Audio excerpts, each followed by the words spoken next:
Dress, particularly pre-war, was very important to the piper, and indeed up until the early 50s.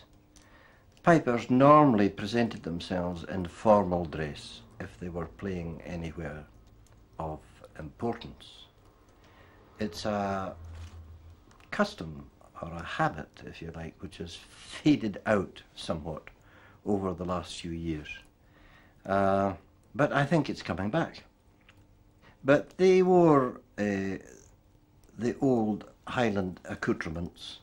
Many of them admittedly came into existence in their glorified form in early Victorian times and indeed in Georgian times. But for instance, the powderhorn was very common amongst pipers in these days. That one was made in 1904, so it's quite a young one could say, made in Glasgow.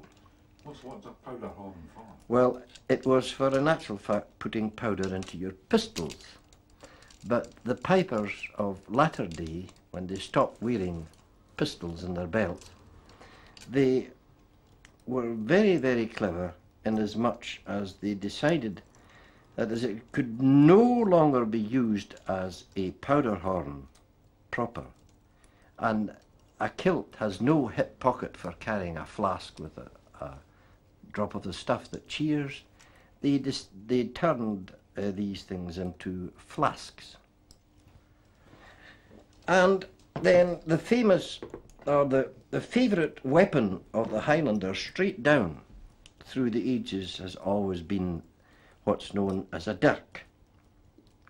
And this one again was made in 1904, which is not really very old for a dirk. It was made by a firm, Totten and Young, in Edinburgh. And it's interesting that Totten, the firm Totten, when they were just on their own, they were making dirks pre-1745 rebellion. And that might be a sort of, you could say, a flashy looking thing, but it's not really as flashy as some of them that were worn in the 18th century. And it's all hand engraved silver. You have the blade here for dispatching anybody you might feel like.